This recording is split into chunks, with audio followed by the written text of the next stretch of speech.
ቢቆሙ ካንተ ፊት አያርፉም ይትጋሉ ስሉስ ቅዱስ እያሉ ያለና የሚኖር አብ እግዚአብሔር የሚልም አለ።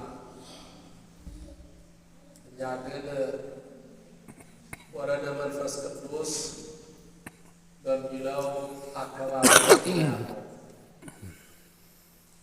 ወረደ መንፈስ ቅዱስ በኋላ እነዚያ የዚያ ልጆች የዚያ ተከታዮች ትባሉ ዘንድ እንደዚሁ የምተዋችሁ አይደለም።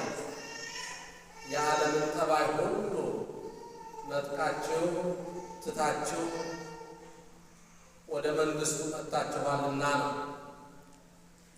ስለዚህም በቃሉ መሠረት የመጽሐፍ ቅዱስ መመሪያ ወረደ መንፈስ ቅዱስ ላዕለ ሐዋርያት በተናገረው መሠረት እግዚአብሔር አምላክ ከእናንተ ሄዳለሁ አዘጋጅላችኋለሁ፣ ያ መንፈስ ቅዱስ ደግሞ ወደ እናንተ ይመጣል፣ ጥበብን ማስተዋልን ያስተምራችኋል፣ እስከ ዛሬ ድረስ የተማራችሁትን እስከ ዛሬ ድረስ የቆያችሁበትን ቆይታ ሁሉ ገልጾ ጥርት አድርጎ ይነግራችኋል። ይሄ መንፈስ ቅዱስ ለባዊነት የምንለው ይሄ ነው። የነፍሳችን ለባዊነት ከዚህ ጋር የተገናኘ ነው። ስለዚህም ከመጽሐፍ ቅዱስ መነሻነት አድርጎ ነው ይህንን ያስተማራቸው። በሐዋርያ ሥራ በብዛት የሚገልጸው በምዕራፍ 1 ላይ ስለዚህ ሁኔታ ነው፣ ስለዚህ ክንውን ነው። ሰዎቹ ምን ይሉ እንደነበረ እንደገናም ደግሞ እነሱ ምን እየተናገሩ ነበር። በዚያን ጊዜ አንድ ቋንቋ ይናገሩ የነበሩ 72 ቋንቋ አንደኛው የራሳቸው ከጥንት የተከተላቸው ሆኖ 71 ቋንቋ ወደ አሁኑ ተገለጸላቸው ማለት ነው። ይህንን ኃይል በለበሱ ጊዜ ይህ በረከት ወደ እነሱ በመጣ ጊዜ የልባቸው በርነት በተከፈተ ጊዜ ይህ ብቻ አይደለም። ቋንቋ መገለጥ መልካም ለዓለም ወንጌል ይሰበክ ዘንድ ወደ ዓለም መንገዳቸው የተቃና ይሆን ዘንድ ሰው በቋንቋው ሲነግሩት ከምንም በላይ ይደሰታልና፣ ይልቁንም እንግዳ ሰው መጥቶ በቋንቋው ቢያናግሩት የበለጠ ልቡ ወደዚያ ሰው ይቀርባልና። ስለዚህም ቋንቋ አስፈላጊ እንደሆነ እግዚአብሔር ያውቃልና 71 ቋንቋ ገለጸላቸው። እንግዲህ ይህ ቋንቋ ዓለምን ለውጧል። ይህ ቋንቋ ከዓለም ጋር እንዲዋሃዱ አድርጓቸዋል። ወረደ መንፈስ ቅዱስ።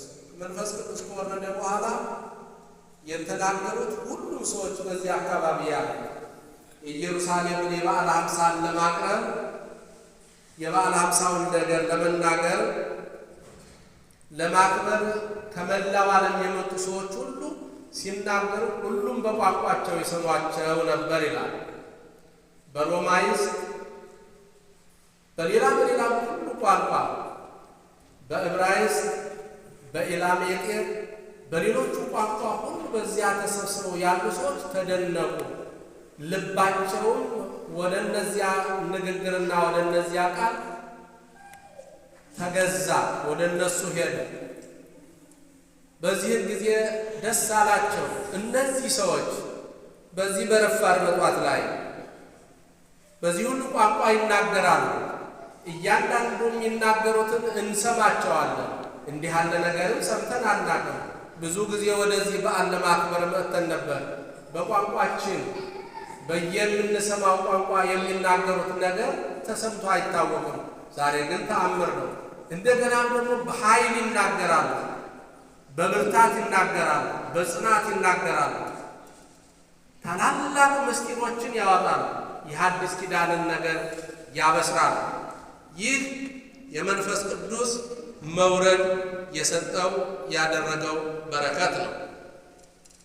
በዚህ ጊዜ እንግዲህ በመንፈስ ቅዱስ ጊዜ በመውረድ ጊዜ እንግዲህ መንፈስ ቅዱስ ሕይወታቸውን ጣፋጭ አድርጎታል። ሕይወት ሰጥቷቸዋል።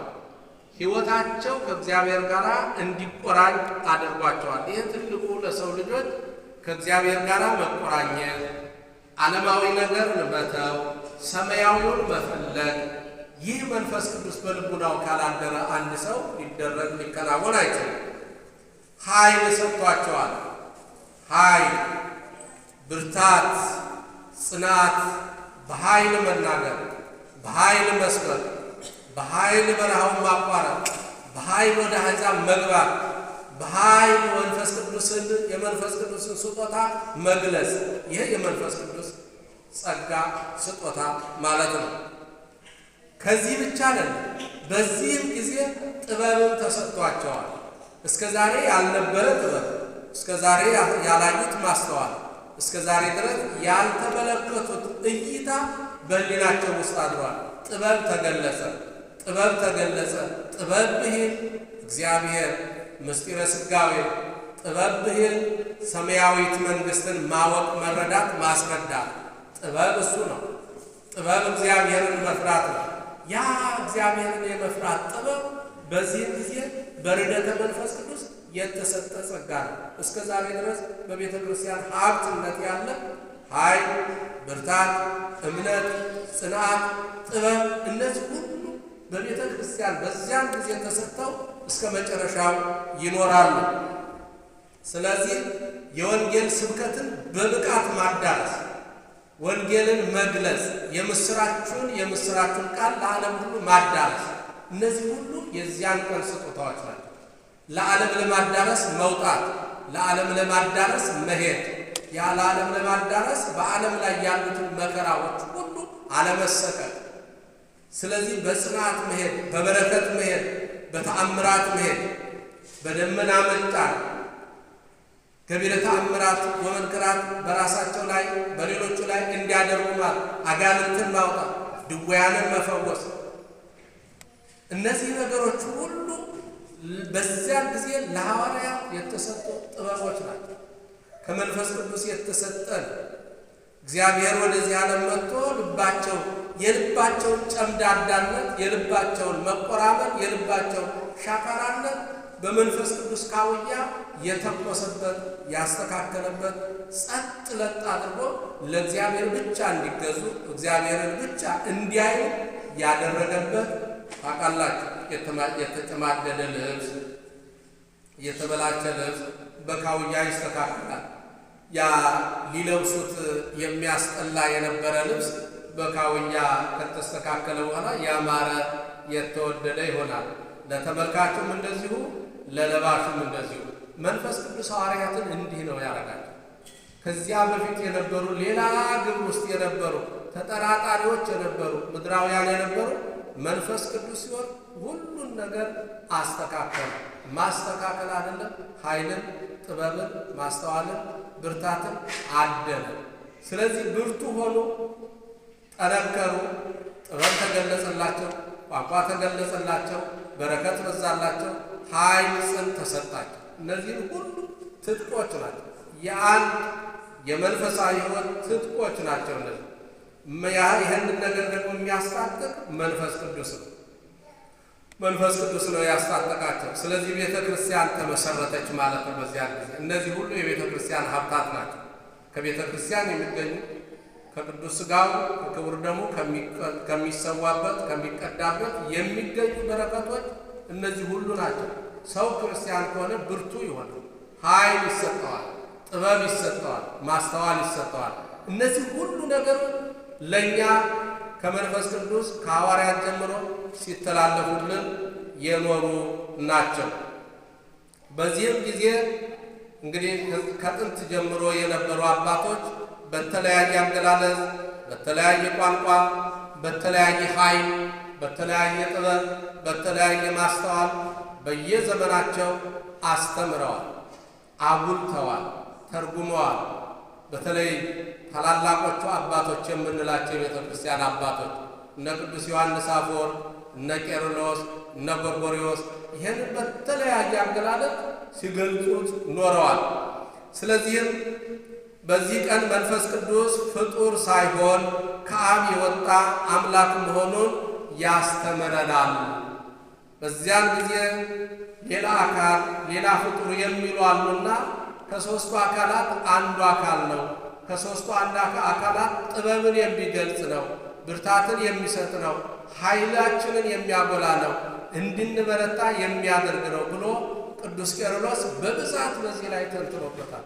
ፍጡር አይደለም ከአብ የተገኘ ከአብ የወጣ ነገር ግን ሁሉን ነገር የሚያስተካክል ጥበብን የሚያድል ብርታትን የሚሰጥ ነው መንፈስ ቅዱስ። በዚያች በበዓለ ሃምሳዋ የወረደው መንፈስ ቅዱስ ዛሬም እስከኛ ይመጣል። እስከ መጨረሻይቱ በክርስቲያኖች ልጆቻቸው ላይ በክርስቲያኖች ላይ እግዚአብሔር ይህንን በረከት ሲያድል ይኖራል ብለው አስተምረዋል። ይህም ታላቅ ምሳሌነታችን ነው።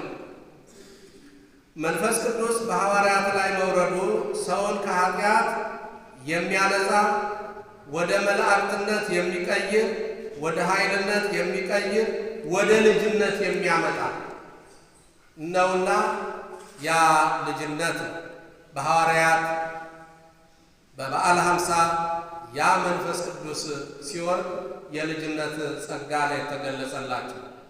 የሐዋርያት ጥምቀት በዚያ ነው የሚባለው። ለዚህ ነው ልጅነትን የተጎናጸፉበት። በበዓለ ሃምሳ መንፈስ ሐዋርያት መቼ ነው ሀብተ ወልድና ስመ ክርስትና የተቀበሉት ቢለው ቢጠይቁ በዚህኛው ዕለት፣ አንዳንዶቹ ደግሞ በዕለተ ሐሙስ በዕጽበተ እግር ይልቁንስ የመንፈስ ቅዱስ ይበልጥ የለምን ብለው በዚህ ዕለት ልጅነትን ያረጋገጡበት፣ ልጅነትን ያገኙበት፣ በመንፈስ ቅዱስ የተጠመቁበት ነው። ስለዚህም ልጅነትን ያሰጣል። ይህ መንፈስ ቅዱስ አብራከ መንፈስ ከማኅፀነ ዮርዳኖስ ከአብራከ መንፈስ ቅዱስ የሚወለዱ ምዕመናን ሁሉ የእግዚአብሔር ልጆች ይባላሉ። የጀመረው ከዚያ። ስለዚህም የልጅነትን ጸጋ የሚያሰጥ ነው ይህ መንፈስ ቅዱስ በሐዋርያት ላይ ያየ ነው። ሲያሰጠን ይኖራል፣ ስንቀበል እንኖራለን፣ ስናስተላልፍም እንኖራለን ያለው ለዚያ ነው። ስለዚህ ይህንን ቅዱስ ቄርሎስ አጉልቶ ተናግሮታል። በሐዋርያት ላይ የእሳት ልሳኖች መውረዳቸው ዓለምን በወንጌል እንደሚያበሩ ዓለምን የጠመመውን ዓለም እንደሚያቃኑ የተቆራመደውን ዓለም ከእግዚአብሔር ርቆ ጣዖት እያመለከ በብዙ አማልክት ውስጥ የሚሰቃየውን ዓለም የወንጌል ብርሃን ያበሩ ዘንድ መንፈስ ቅዱስ በእሳት አምሳል ወረደላቸው። ያ የእሳት አምሳል ሲወርድ ለዓለም ሁሉ ይሰራጭ ዘንድ ነው። አያልቅ። ከሐዋርያት ላይ የሚመጣው በሐዋርያት ላይ የወረደው በሐዋርያት ላይ የተገለጸው በእነሱ ብቻ የሚቀር ሳይሆን እስከ መጨረሻው ድረስ የሚመጣ ነው ማለት ነው። እስከ መጨረሻ ድረስ በእናንተ ላይ በእኔ ላይ የሚቋረጥ አይደለም። ስለዚህም ሲናኝ ይኖራል ማለት ነው። ይናኛል በሰዎች ላይ። በዚያን ጊዜ የወረደው እዚያው የሚያበቃ አይደለም። ስለዚህም የወንጌልን ብርሃንነት ከዚያ አንስተው እስከ መጨረሻው ድረስ ያበሩት ዘንድ በዚህ ሁኔታ ዓለም ተቀበለ ማለት ነው። እግዚአብሔር የመንፈስ ቅዱስን ልጅነት እንድናውቅ እንዲሰጠን ያደረገ አምላካችን ክብር ምስጋና ለሱ ይሁን። እግዚአብሔር ይባርካችሁ። ስለዚህ የመንፈስ ቅዱስ ልጆች ነን ማለት ነው። የመንፈስ ቅዱስ ልጆች ናቸው።